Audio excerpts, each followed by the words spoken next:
아름답고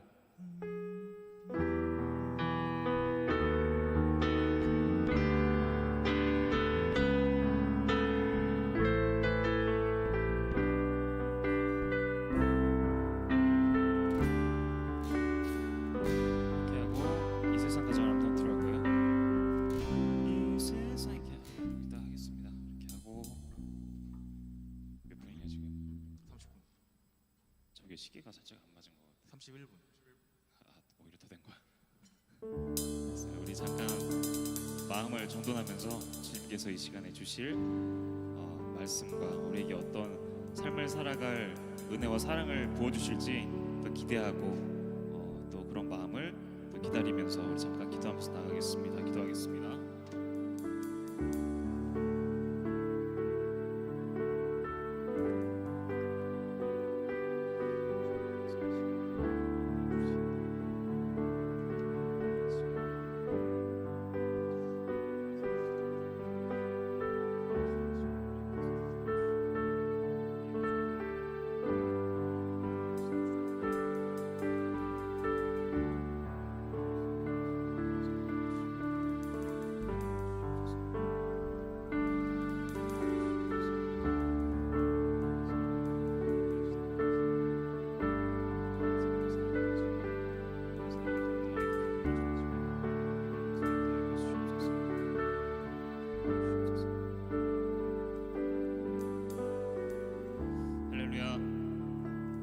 할렐루야.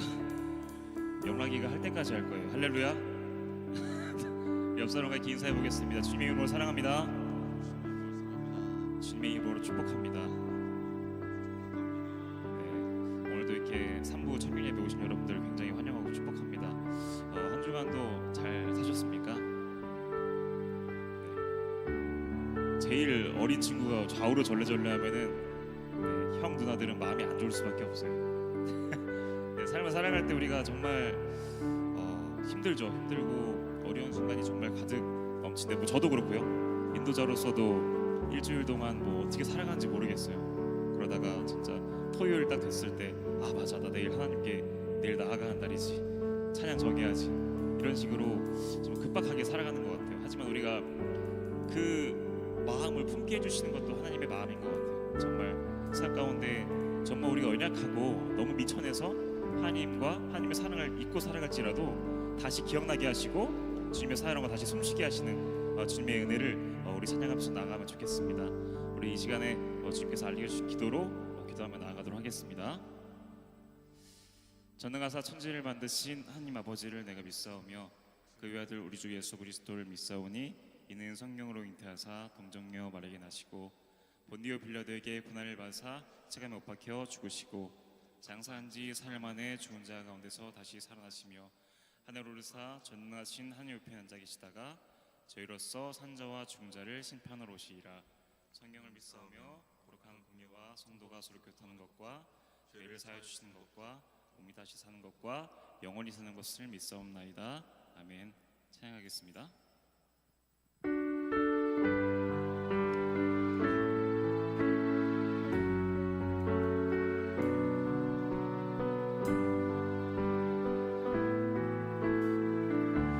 오직 주의 사랑이네요. 오직 주의 사랑에 매여 내 영 기뻐 노래합니다. 이 소망의 언덕 기쁨의 땅에서 주께 사랑 드립니다. 오직 주의 임재 안에 갇혀 오직 주의 임재 안에 갇혀 내 영 기뻐 찬양합니다. 이 소명의 언덕 거룩한 땅에서 주께 경배드리. 주께서 주신 모든 은혜 주께서 주신 모든 은혜 나는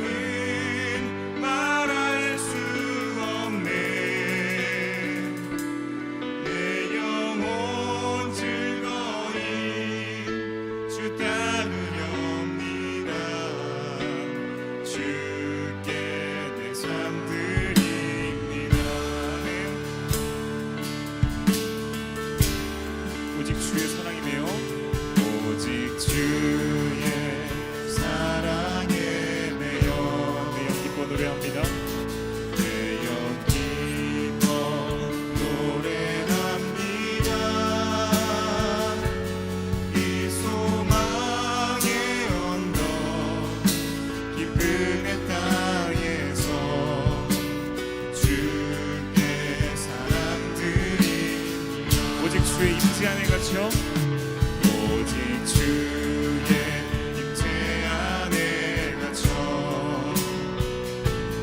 내 영 기뻐 찬양합니다.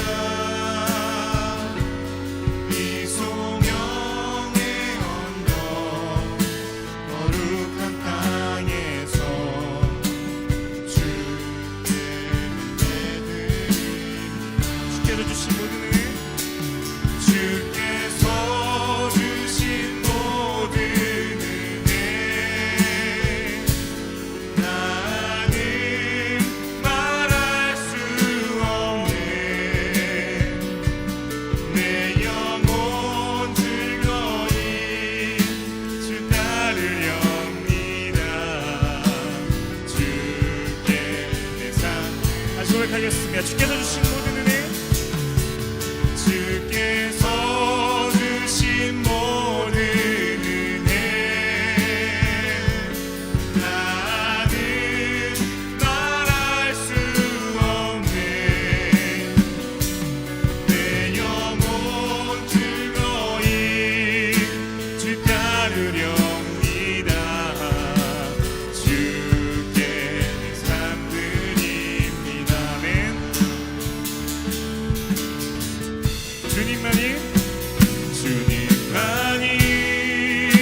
내 아픔하시며 주님만이 내 맘 어루만지네.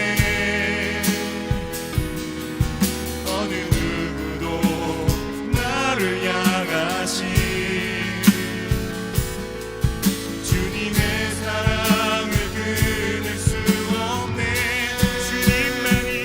주님만이 내 능력이시며 주님만이 나의 구원이시네. 어느 누구도 나를 향하시 주님의 사랑을 끊을 수 없네. 고백하겠습니다. 주 사랑이 나를 숨쉬게 해. 주 사랑이 나를 숨쉬게 해. 세상 그 어떤 어려움 속에도 주내로 나를 돌보시며 세상 끝날까지 한 번 더 고백하겠습니다. 주 사랑이 나를 이끄시네. 주 사랑이 나를 이끄시네. 내가 갈 수 없는 그곳으로 주의 사랑 나를 붙드시며 세상 끝날까지 인도하신 주님만이 내 아픔하시며 주님만이 내 맘 어루만지네. 어느 누구도 나를 향하시 아멘. 주님의 사랑을 끊을 수 없네. 주님만이 내 능력이시며 주님만이 나의 구원이시네. 어느 누구도 나를 향하시 주님의 사랑을 우리 목소리로 고백하겠습니다. 주님만이 내 아픔하시며 주님만이 내 맘 어루만지네. 어느 누구도 나를 향하시 주님의 사랑을 끊을 수 없네. 주님만이 내 능력이시며 주님만이 나의 구원이시네. 어느 누구도 나를 향하신 주님의 사랑을 끊을 수 없네. 어느 누구도 날 향하심, 어느 누구도 나를 향하신 주님의 사랑을 끊을 수 없네. 아멘. 잠깐 기도하면서 나가겠습니다. 주님만이 내 능력이시며 주님만이 나의 구원이십니다. 정말 주님의 사랑이 우리 삶 가운데 끊이지 않게 하여 주시옵소서. 우리가 이 시간 말씀 듣고 세상을 향해 살아가는 지혜와 정말 주님께서 우리 허락하신 진정한 사랑을 깨닫고 나아갈 때에 세상 가운데 승리하는 우리 청년부가 될 수 있도록 하나님께서 인도하여 주시옵소서. 우리 그런 마음으로 잠시 기도하면서 나가겠습니다. 기도하겠습니다.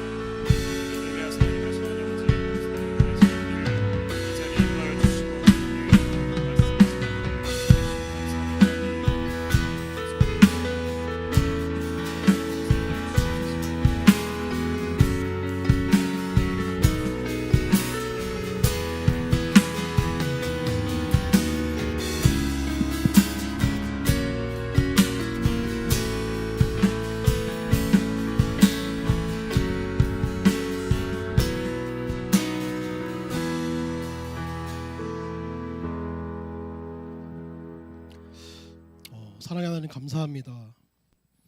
우리들을 이 자리로 불러주시고 우리들을 이 자리에 세워주시니 감사합니다. 특별히 오늘 예배를 위해서 기도하길 원합니다. 이 예배가 형식적인 예배가 아니라 중심을 들인 예배가 되게 해달라고 기도합시다. 또한 우리가 낙심하고 지친 성도들이 예배를 위해서 예배를 통해서 위로와 영육의 회복을 얻을 수 있도록 주님 함께하여 주시옵소서. 또 우리 모든 섬기는 도움의 손길들 주님 기억하여 주셔서 온전히 예배를 통해서 하나님 홀로 영광 받아 주시옵소서. 이번 한 주도 주님께 모든 것을 맡겨드립니다. 감사합니다. 예수님의 이름으로 기도드렸습니다. 아멘. 네, 오늘 예배에 오신 여러분들 너무도 환영하고 축복합니다. 우리 옆 사람하고 한번 앞뒤 좌우로 한번 인사해 볼까요? 환영합니다. 사랑합니다. 감사합니다. 우리 함께 읽을 말씀은 사도행전 17장 30절에서 31절입니다. 오늘 본문은 사도행전 17장 전체인데 함께 읽을 말씀은 사도행전 17장 30절에서 31절입니다. 다 찾으신 줄 알고 우리 함께 읽어보도록 하겠습니다. 시작. 알지 못하던 시대에는 하나님이 간과하셨거니와 이제는 어디든지 사람에게 다 명하사 회개하라 하셨으니 이는 정하신 사람으로 하여금 천하를 공의로 심판할 날을 작정하시고 이에 그를 죽은 자 가운데서 다시 살리신 것으로 모든 사람에게 믿을 만한 증거를 주셨음이니라 하니라. 아멘. 네, 우리 소망을 노래하는 청년 여러분, 오늘 우리는 역할이라는 단어를 가슴에 품고 하나님의 말씀을 한번 나눠보려고 합니다.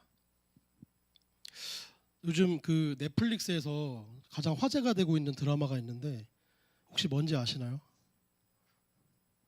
영락경제 뭔지 아시나요? 네? 네. 혹시 참교육 보신 분 계신가요? 많이 보셨네요. 네, 감사합니다. 제가 사실 영락경제 추천으로 참교육이라는 드라마를 한번 봤는데요. 사실 참교육이라는 뜻이 본래는 참된 교육, 올바른 가르침을 뜻하는 고상한 단어이지만 요즘엔 누군가의 잘못이나 삐뚤어진 행동을 아주 시원하게 바로잡아 주거나 정신을 차리게 만드는 통쾌한 일침을 가할 때 이 단어를 쓰곤 합니다.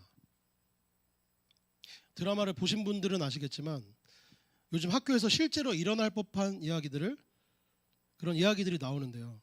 제가 조금 검색을 해봤어요. 근데 실제로 있었던 일들을 모티브로 했다고 합니다. 뭐 선을 넘는 학생이나 교사, 아니면 학부모로 인해 무너진 오늘날의 교권과 교육 현장을 지키려고 만들어진 교권 보호국을 통해 통쾌한 참교육을 그린 이야기들이 그려집니다. 여기서 우리는 김무열, 진기주, 피오 등의 배우가 각자가 가진 재능을 가지고 각자의 역할을 통해서 임무를 수행하는 것을 볼 수 있습니다. 그런데 이 이야기들 속에서 이 참교육이 일어나는 과정을 좀 유심히 살펴보면 우리가 알다시피 결코 한 사람의 어떤 그 영웅적인 힘으로만은 완성되지 않더라고요. 그 속에는 철저하게 계산된 어떤 각자의 역할들이 존재합니다. 상황을 정확하게 파악하는 그런 작전을 짜는 사람들이 있고, 어떤 결정적인 타이밍에 상대방의 약점을 파고드는 실행자가 있고, 또 보이지 않는 곳에서 묵묵히 뒤를 받쳐주는 조력자들이 있습니다.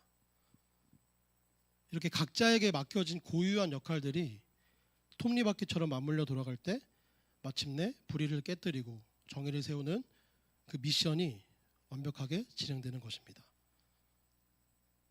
만약 그 중에 한 사람이라도 왜 나는 주인공처럼 조명을 받지 못하는 거야?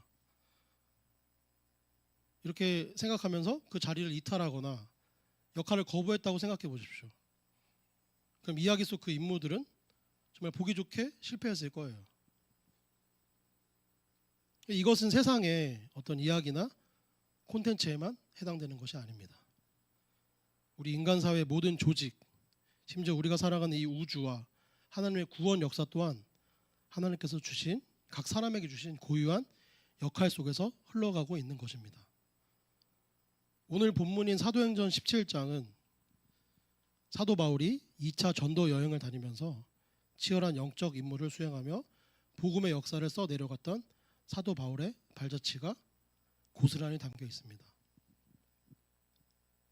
우리는 바울이 거쳐간 이 세 도시, 데살로니가, 베레아, 아덴, 여기서 일어난 사건들을 통해서 과연 하나님 안에서 내 역할이 무엇인지, 우리는 그 역할을 대할 때 어떤 태도를 지녀야 하는지 깊이 깨닫는 시간을 갖고자 합니다. 사도행전 17장에서 바울 일행은 쉴 틈 없는 전도 여행을 이어갑니다.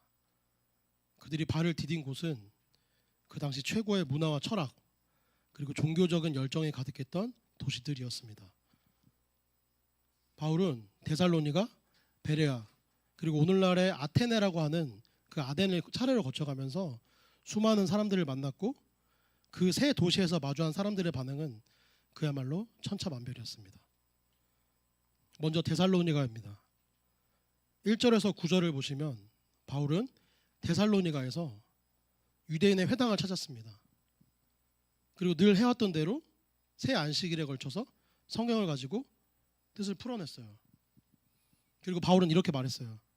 곧 그리스도가 해를 받고 죽은 자 가운데서 다시 살아나야 할 것과 내가 너에게 전하느니 예수가 곧 그리스도라고 선포했습니다.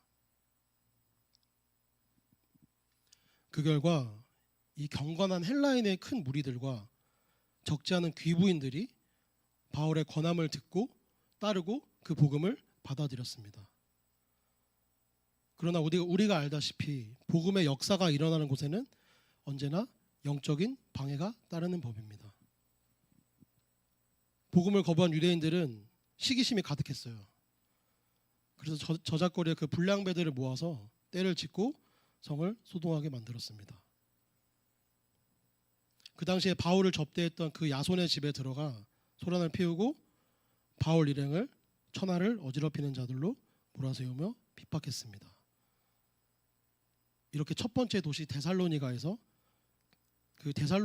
반응은 강한 저항과 폭동이었습니다. 다음은 베레아입니다. 이렇게 바울이 박해를 피해서 밤중에 도망치듯이 도착한 곳이 베레아였습니다. 이것은 10절에서 15절을 보시면 나오는데요. 그런데 이곳 사람들의 반응은 데살로니가와는 180도 달랐습니다. 성경은 베레아 사람들을 향해 이렇게 기록합니다. 우리 한번 다 같이 한번 읽어볼까요? 사도행전 17장 11절입니다. 다 같이 한번 읽어볼게요. 시작. 베레아에 있는 사람들은 데살로니가에 있는 사람들보다 더 너그러워서 간절한 마음으로 말씀을 받고 이것이 그러한가 하여 날마다 성경을 상고함으로. 아멘. 이렇게 말씀처럼 그들은 열린 마음으로 바울이 전하는 복음을 들었습니다. 이렇게 맹목적으로 따랐던 것이 아니라 그 말씀이 정말 구약 성경에 그 예언과 일치하는지 날마다 깊이 연구하고 확인했습니다. 그 결과 어땠습니까? 수많은 유대인과 헬라의 그 귀부인과 남자가 믿게 되는 놀라운 부흥이 일어났습니다. 비록 이 데살로니가에서 온 유대인들이 여기까지 쫓아왔어요. 이 베레아까지 유대인들이 쫓아왔어요. 그래서 끝까지 방해했지만 베레아 사람들이 보여준 반응은 진지한 태도와 탐구와 수용이었습니다. 그 다음은 아덴입니다.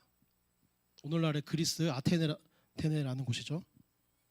이렇게 마지막으로 바울은 홀로 아테네로 떠납니다. 온 성에 우상이 가득했고 철학으로 그 사람들의 머리가 가득 차 있었어요. 그래서 온 성에 우상이 이렇게 가득한 것을 보고 바울은 분개했습니다. 많이 모이는 장터와 아레오바고 광장이라는 곳에서 날마다 변론을 펼쳤습니다. 그리고 당대 최고의 지성이라 자부하던 그 에피쿠로스 학파와 스토아 학파 철학자들이 바울과 변론했습니다. 그들의 반응은 매우 차가웠는데요. 일부는 바울을 향해서 이렇게 말했어요. 이 말쟁이가 무슨 말을 하고자 하느냐. 아니면 다른 사람들은 이렇게 말했어요. 너희가 알지 못하고 위하는 그 신을 언급하면서 천지의 주제이신 하나님과 예수 그리스도의 부활을 논리적이고 당당하게 바울은 선포했습니다. 그러나 십자가와 부활의 복음을 들은 아덴 사람들의 최종 반응은 무엇이었습니까? 우리 32절을 함께 읽어봤으면 좋겠습니다. 사도행전 17장 32절입니다. 시작. 그들이 죽은 자의 부활을 듣고 어떤 사람은 조롱도 하고 어떤 사람은 이 일에 대하여 내 말을 다시 듣겠다 하니. 이렇게 32절에 나오듯이 어떤 사람은 죽은 자의 부활을 보고 조롱했어요. 또 어떤 사람은 이 일에 대해 내 말을 다시 듣겠다 이렇게 말했어요. 이렇게 미적지근한 태도를 보였던 거예요. 물론 그 아레오바고 관원 디오누시오와 다말이라는 여인 몇몇 사람은 바울을 가까이 했고 끝까지 믿었습니다. 이렇게 데살로니가나 베레아에 비하면 아덴에서의 수확은 그리 크지 않아 보입니다. 아덴에서의 주된 반응은 어떤 냉소와 조롱이었어요. 이렇게 데살로니가에서의 폭동, 그리고 베레아에서의 어떤 환영, 그리고 아덴에서의 어떤 조롱과 비웃음, 이 극단적인 반응들 속에서 사도 바울이 낙심하여 전도를 포기했거나 혹은 교만해져서 자기 능력을 과시했습니까? 우리가 알다시피 결코 그렇지 않았습니다. 바울은 결코 흔들리지 않았습니다. 폭동이 일어나면 피해서 다른 도시로 갔고 조롱을 받으면서 끝까지 부활의 진임을 증거했습니다. 그가 이토록 요동함 없이 사명을 감당할 수 있었던 비결이 무엇일까요? 바로 역할의 한계와 경계를 정확하게 알고 있었기 때문입니다. 바울은 자신이 해야 할 역할과 타인이 해야 할 역할, 그리고 오직 하나님만이 하실 수 있는 고유한 역할을 정확하게 구분짓고 있었습니다. 먼저 바울의 역할은 무엇이었습니까? 하나님의 복음을 전하는 것이었어요. 바울에게 주어진 이 임무는 결과를 만들어내는 것이 아니었습니다. 사람들이 얼마나 많이 모이는지, 얼마나 열광적으로 반응하는지는 바울의 소관이 아니었습니다.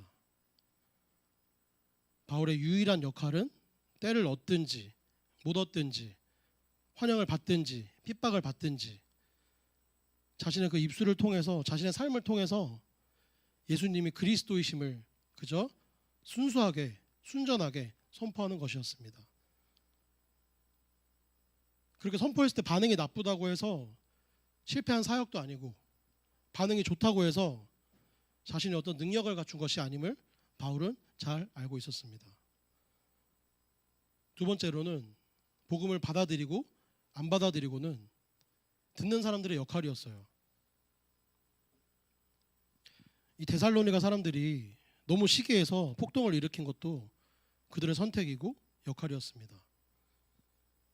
베레아 사람들이 말씀을 간절히 상고한 것도 그들의 역할이었고, 아덴의 철학자들이 말쟁이라고 조롱한 것도 그들의 몫이었습니다. 바울은 상대방의 이런 부정적인 반응에 개인적인 어떤 서운함이나 패배감에 사로잡히지 않았습니다. 왜냐하면 그것은 그들의 역할이었기 때문입니다. 세 번째로 가장 중요한 역할인 영혼을 구원하시는 분은 오직 하나님의 역할이었습니다. 사람이 아무리 유창한 말로 설득하고 논리적인 철학으로 무장한다 하더라도 영혼을 거듭나게 하고 구원에 이르게 하는 일은 결국 인간의 영역이 아닙니다. 그것은 하나님의 절대적인 주권이며 역할인 것입니다. 바울은 훗날 고린도 교회에 보내는 편지에서 이 원리를 너무나도 명확하게 고백하는데요. 우리 고린도전서 3장 6절에서 7절을 함께 읽어보길 원합니다.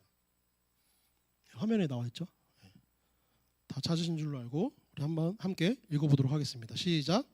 나는 심었고 아볼로는 물을 주었으되 오직 하나님께서 자라나게 하셨나니 그런즉 심는 이나 물 주는 이는 아무것도 아니로되 오직 자라게 하시는 이는 하나님 뿐이니라. 아멘.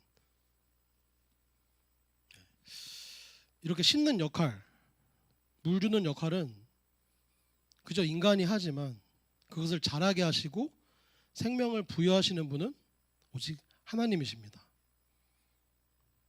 오늘날 우리의 삶은 어떻습니까? 우리는 가끔 내 역할이 아닌 것을 내 책임으로 떠안고 가슴을 졸이거나 반대로 내가 마땅히 해야 할 역할은 방치하고 다른 사람의 역할만을 참견하며 살아갈 때가 있지 않습니까? 이 자녀의 인생을 내가 다 책임지려고 하다가 지치는 부모님들을 볼 때가 있어요. 그리고 내가 전도한 사람이 교회에 나오지 않는다고 해서 낙심하고 내 뜻대로 세상이 움직이지 않는다고 해서 하나님을 원망하기도 합니다. 그러나 여러분 기억하셨으면 좋겠습니다. 우리는 그저 우리의 역할에만 충실하면 되는 것입니다. 결과를 책임지시고 완성하시는 분은 이 우주의 주관자이자 능력자이신 여호와 하나님이시라는 사실을 잊지 않기를 축복합니다. 우리가 살아가는 그 일상 속에서도 이 역할의 중요성을 잘 보여주는 예가 있는데요. 요즘 지구촌이 들썩이는 월드컵이 진행 중입니다. 근데 우리나라가 떨어졌다고 방금 소식을 들었는데 처음에는 진짜 우려가 많았잖아요. 근데 사실 사람들이 그 와중에도 기대감이 있었는데 완전히 떨어졌네요. 좀 아쉽지만 근데 이 축구 경기를 보면서 이 대다수의 사람들은 주로 어디에 시선을 둡니까? 카메라 플래시가 터지고 이 뉴스의 헤드라인을 장식하는 이들은 언제나 화려한 개인기로 멋진 골을 넣는 공격수들입니다. 그렇게 결정적인 순간에 득점해서 팀을 승리로 이끄는 이 스트라이커들은 우리가 다 잘 알다시피 영웅 대접을 받으면서 수십억, 수백억의 몸값을 자랑합니다. 실제로 우리가 알다시피 축구 선수들의 평균 몸값을 보면요, 공격수가 평균적으로 높다고 합니다. 그러나 이렇게 축구를 깊이 아는 전문가들이나 감독들은 결코 공격수 한 명에게만 공을 돌리지 않습니다. 수많은 세계적인 골잡이들을 보유한 초호화 팀이라고 하더라도 후방에서 묵묵히 상대팀의 어떤 공격을 온몸으로 막아내는 수비수와 골문을 끝까지 지켜내는 골키퍼가 제 역할을 해주지 못한다면 그 팀은 결코 단 한 경기도 승리할 수 없기 때문입니다. 아무리 앞에서 3골, 4골 넣으면 뭐합니까? 뒤에서 대량 실점을 하면 결국 패배로 끝날 뿐입니다. 이렇게 수비수와 골키퍼는 공격수처럼 화려하게 조명을 받지 못합니다. 경기 내내 거친 몸싸움을 벌이고 상대의 슈팅을 막아내기 위해 온몸을 내던지며 흙먼지를 뒤집어 씁니다. 그래서 그들은 잘해야 본전이에요. 그래서 어쩌다 한번 실수를 하면 모든 비난과 그 비난의 화살을 온몸에 받기도 하고 정말 고독하고 외로운 자리인 것 같아요. 그러나 뒤에서 묵묵히 실점을 막아내고 상대의 흐름을 끊어주는 이 단단한 벽이 존재하기 때문에 앞선에 있는 이 공격수들이 마음 놓고 전방으로 달려가서 골을 넣을 수 있는 것입니다. 이렇게 화려한 조명 뒤편에서 자기에게 주어진 눈물겨운 역할을 100% 감당해내는 수면 주역들이 있었을 때 비로소 그 팀은 전 세계가 열광하는 우승이라는 위대한 임무를 성취하게 됩니다. 이렇게 우리 교회 공동체와 가정도 마찬가지예요. 우리가 이렇게 눈에 보이는 자리에서만 앞장서서 이끄는 어떤 목회자나 리더들, 찬양 인도자 같은 역할들은 너무도 중요합니다. 그러나 이렇게 보이지 않는 주방에서 성도들을 위해 땀 흘려 밥을 짓는 손길들, 교회를 안내하는 지체들, 묵묵히 전도지를 돌리는 성도들, 아무도 알아주지 않는 골방에서 공동체와 나라를 위해 눈물로 무릎 꿇는 기도의 사람들이 없었다면 이 교회는 단 일주일도 제대로 서 있을 수 없을 것입니다. 우리가 화려한 조명을 받지 못한다고 해서 낙심할 이유가 전혀 없는 이유가 여기에 있습니다. 주님의 나라라는 이 거대한 팀 안에서 실점을 막아내고 거룩함을 지켜내는 여러분의 숨은 역할이야말로 승리를 결정짓는 가장 위대한 포지션임을 믿으시기 바랍니다. 이제 말씀을 좀 맺고자 하는데요. 우리는 오늘 세상의 임무를 완수하는 각자의 역할에서부터 사도 바울이 보여준 사명자의 역할, 그리고 월드컵 경기 속 수비수와 골키퍼의 역할까지 다양한 삶의 자리들을 돌아보았습니다. 그렇다면 이 역할의 미학을 가장 완벽하고 가장 아름답게 완성하시는 분은 누구십니까? 바로 우리의 구원자 되신 예수 그리스도이십니다. 성자 예수님은 온 우주 만물을 창조하신 창조주이시며 모든 피조물에게 경배와 찬양을 받으시기에 합당하신 영광의 하나님이십니다. 그분은 온 세상의 중심이시며 가장 화려하고 높은 보좌에서 영원토록 왕노릇 하실 수 있는 분이셨습니다. 그러나 우리 모두가 알다시피 깨어지고 타락한 인류를 구원하시겠다는 성부 하나님의 위대한 임무 앞에 예수님은 스스로 가장 낮고 천한 자의 역할을 자처하셨습니다. 이렇게 왕의 왕께서 화려한 궁궐이 아닌 냄새나는 마국간의 구유에 누이시는 아기의 역할을 맡으셨습니다. 세상의 군왕들처럼 군림하고 지배하는 자리가 아니라 이 제자들의 더러운 발을 씻기시고 죄인과 세리들의 친구가 되어주시는 종의 역할을 감당하셨습니다. 그리고 마침내 예수님은 어떻게 되셨나요? 십자가에 못 박히시고 흠없는 유월절 어린 양, 이 제물의 역할을 스스로 감당하셨어요. 우리가 한번 생각해 볼 수 있을 것 같은데, 사실 예수님은 이 왕 중의 왕이시고 세상의 창조주이시잖아요. 그래서 이 천사 군대를 동원해서 자신을 조롱하는 어떤 로마 군들과 대제사장들을 단번에 심판하실 수 있는 권능을 가지고 계셨습니다. 예수님께 그런 능력이 있으신 분이에요. 그래서 십자가에 뛰어내려서 당장에 자신이 메시아됨을 증명해 보일 수도 있으셨습니다. 그러나 예수님은 그렇게 하지 않으셨어요. 왜냐하면 하나님의 구원 계획 속에서 자신이 해야 할 역할은 묵묵히 고통을 견디며 물과 피를 쏟아내고 죽어가는 속죄 제물의 역할임을 너무도 잘 아셨기 때문입니다. 이사야 선지자는 예수님의 눈물겨운 역할을 이렇게 예언했습니다. 이사야서 53장 7절은 이렇게 예수님을 증거합니다. 제가 한번 읽어보도록 하겠습니다. 그가 곤욕을 당하여 괴로울 때에도 그의 입을 열지 아니하였으며 마치 도수장으로 끌려가는 어린 양과 털 깎는 자 앞에서 잠잠한 양같이 그의 입을 열지 아니하였도다. 아멘. 이렇게 예수님께서 비난과 조롱 속에서도 잠잠히 십자가의 제물의 역할을 끝까지 완수해 주셨기 때문에 오늘 저와 여러분이 죄사함을 받고 구원을 얻어서 이 자리에 앉아서 예배할 수 있게 된 것입니다. 주님의 처절한 자기 비움과 순종의 역할이 있었기 때문에 이 인류 구원이라는 거대한 하늘의 임무가 승리로 막을 내릴 수 있었던 것입니다. 사랑하는 청년 여러분, 여러분은 지금 삶의 자리에서 어떤 역할을 맡고 계십니까?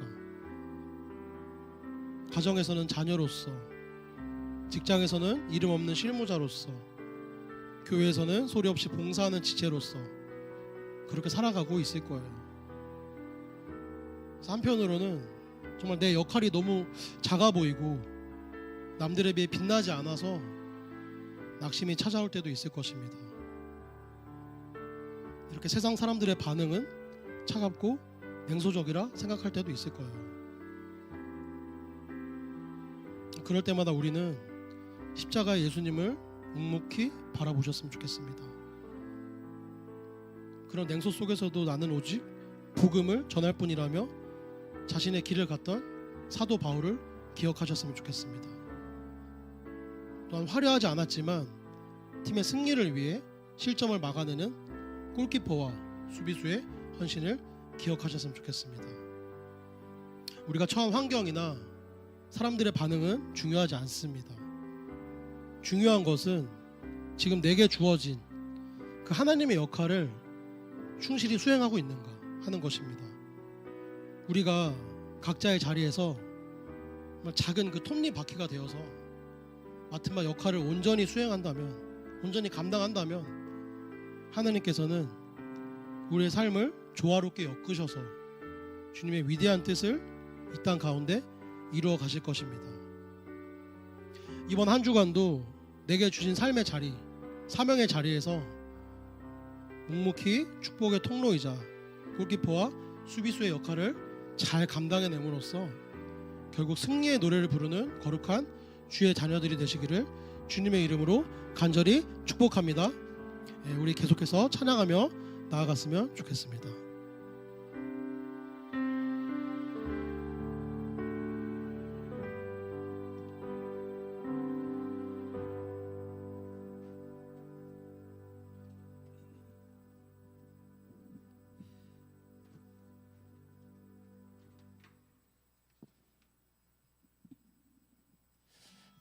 할렐루야. 다시 한번 고백하겠습니다. 할렐루야.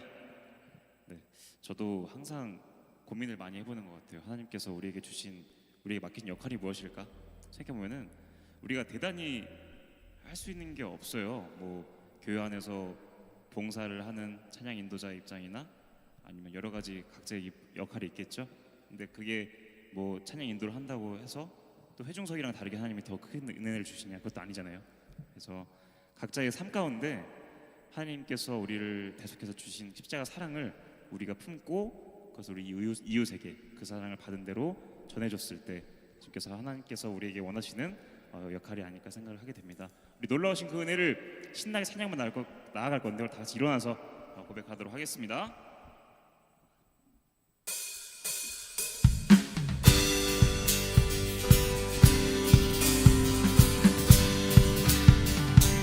경배하리 경배하리 내 온 맘 다해 찬양하리 내 온 힘 다해 주 찾으리 나 사는 동안 주님의 길을 난 따라가리. 주님만을 경배하리 주님만을 찬양하리 찬양받기 합당하신 존귀하신 주만 높이리. 아멘. 우리 2절로 고백하겠습니다. 무릎 꿇고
고백하겠습니다. 주님만을 경배하리. 주님만을 경배하리. 주님만을 찬양하리. 찬양받기 합당하신 존귀하신 주님만을 경배하리. 주님만을 경배하리. 주님만을 찬양하리.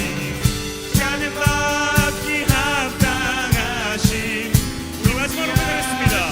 주님만을 경배하리. 주님만을 찬양하리. 찬양받기 합당하신 존귀하신 주만 높이리. 아멘. 우리 주님의 놀라우신 은혜를 고백하겠습니다. 전능하신 주, 전능하신 주, 놀라운 사랑, 죄와 사망을 물리치셨네. 영광의 주님, 만왕의 왕 예수. 아멘. 온 땅은 드는 주님의 위엄, 모든 만물이 주를 경배해. 영광의 주님, 만왕의 왕 예수. 놀라우신 은혜, 놀라우신 은혜,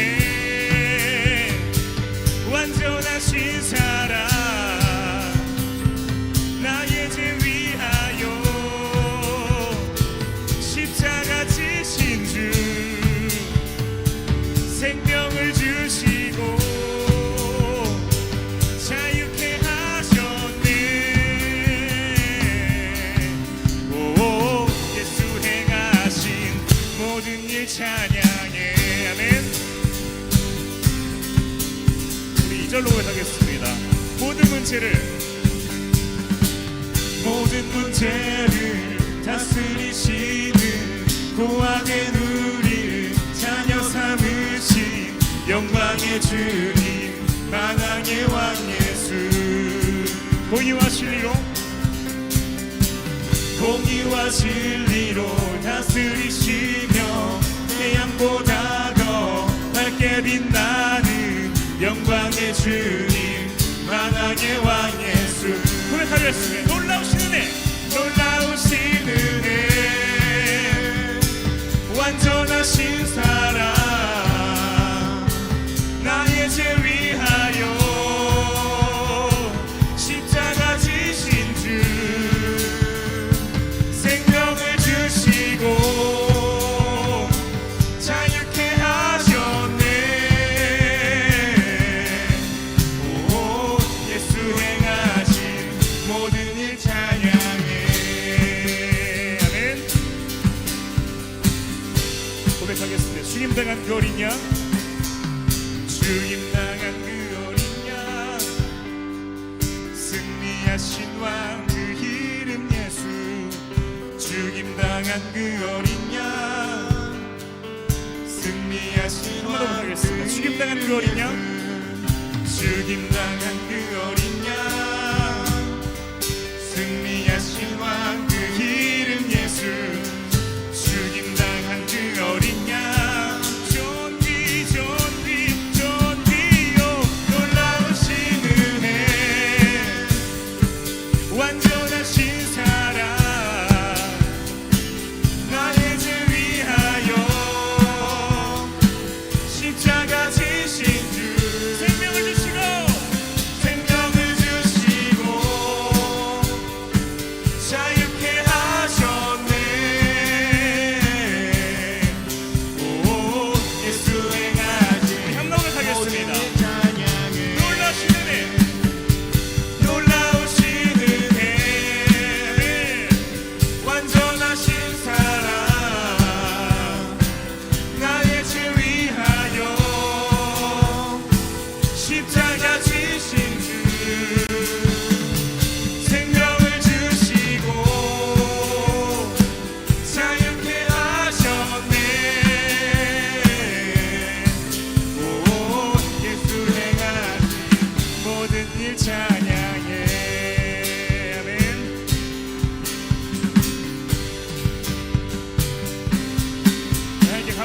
박수 올려드리겠습니다. 할렐루야.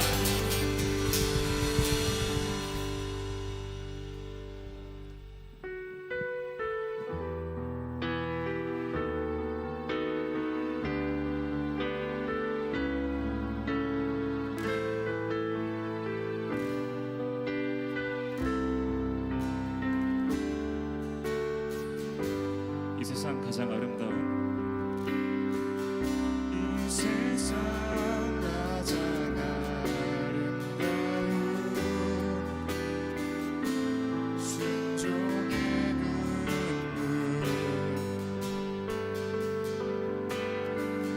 온 세상 다시 빛나게 한 생명의 눈물 그가 이 땅에 오신 이유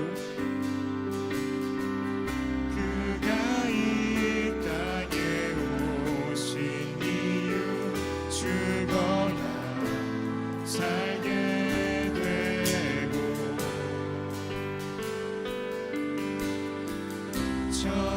져야만 승리하는 놀랍고 영원한 신 지으신 그대로 지으신 그대로 회복시킨 우리의 창조주 그리스도 십자가의 길로 아버지 뜻 이루셨네 그가 이 땅에 오시니 이제 우리에게 맡겨진 이제 우리에게 맡겨진 그 소망 그 사랑 그 생명 아름답고 눈부신 십자가의 길 우리가 이 땅에 살아가는 이유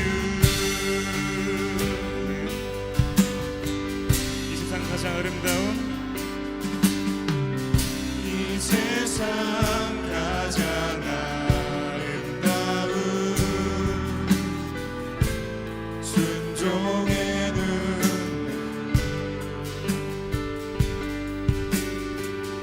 온 세상 다시 빛나게 하는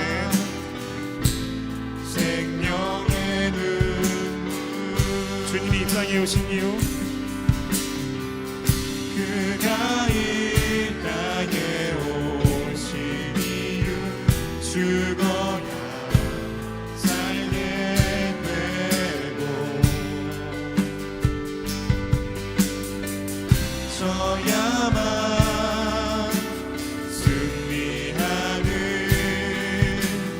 놀랍고 영원한 신 지으신 그대로 지으신 그대로 회복시킨 우리의 창조주 그리스도 십자가의 길로 아버지 뜻 이루셨네 그가 이 땅에 오신 이제 우리에게 맡겨진 이제 우리에게 맡겨진 그 소망 그 사랑 그 생명 아름답고 눈부신 십자가의 길 우리가 이 땅에 살아가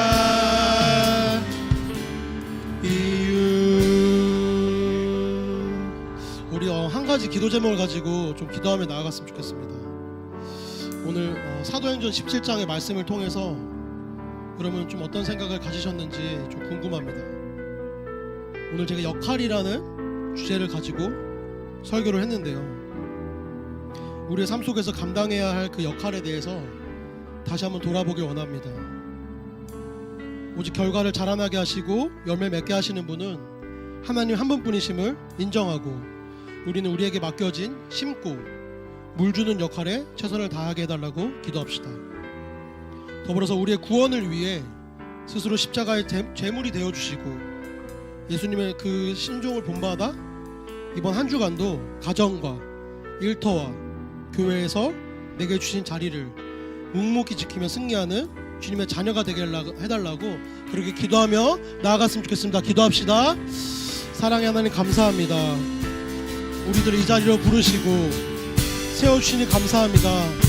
그러나 하나님 그 모든 원인, 그 모든 근본에는 예수님의 그 묵묵히 자신의 역할을 감당했던 그 십자가의 사랑이 우리를 구원하였고 우리 일으켰음을 고백합니다.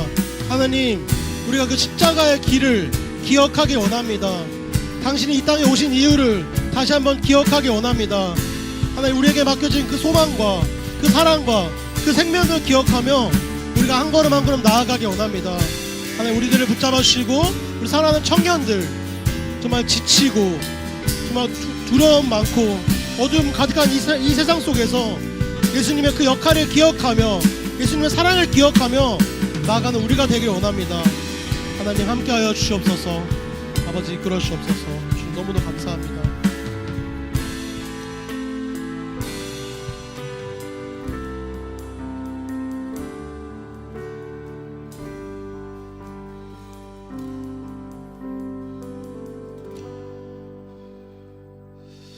하나님 감사합니다.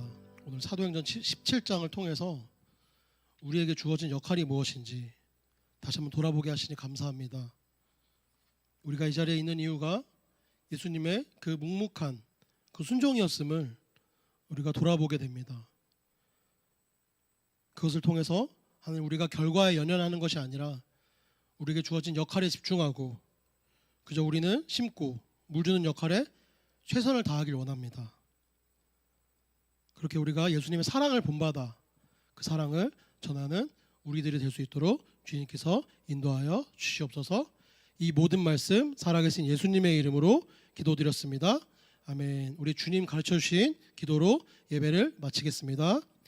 하늘에 계신 우리 아버지여, 이름이 거룩히 여김을 받으시오며 나라가 임하옵시며 뜻이 하늘에서 이루어진 것 같이 땅에서도 이루어지이다.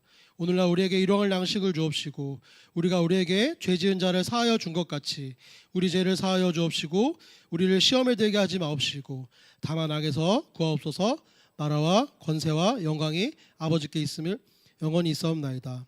아멘.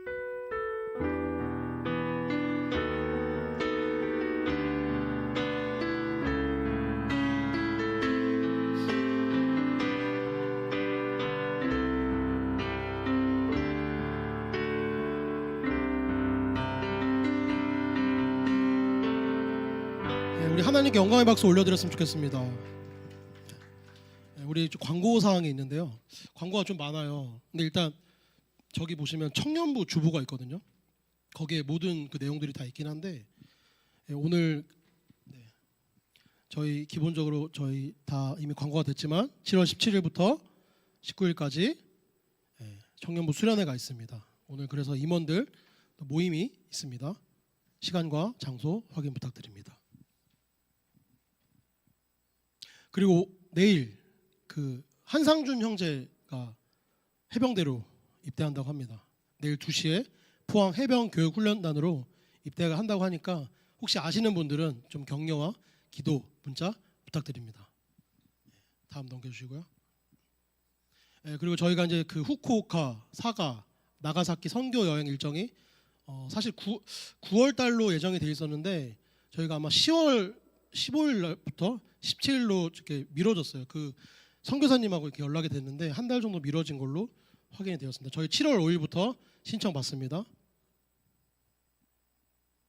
네, 우리 지난주에 한번 그 일부 예배 때 양세현 자매가 와서 또 같이 기도했는데요. 지금 단기 선교 이제 곧 출발합니다.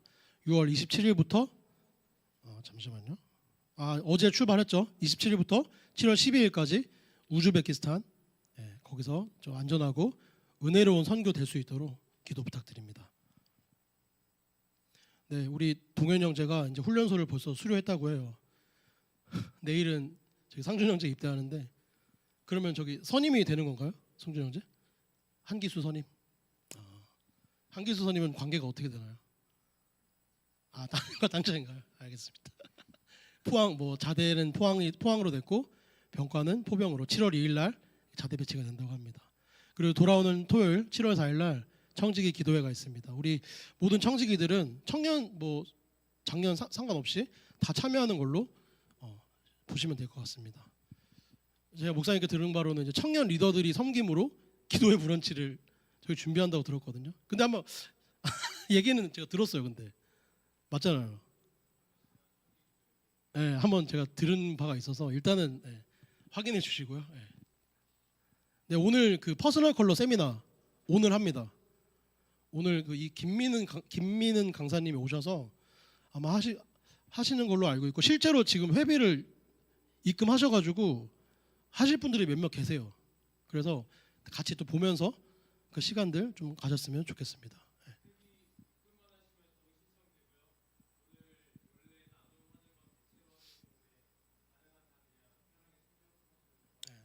오늘 견해 결혼 특강 대신 이걸로 하는 거니까 참고 부탁드립니다.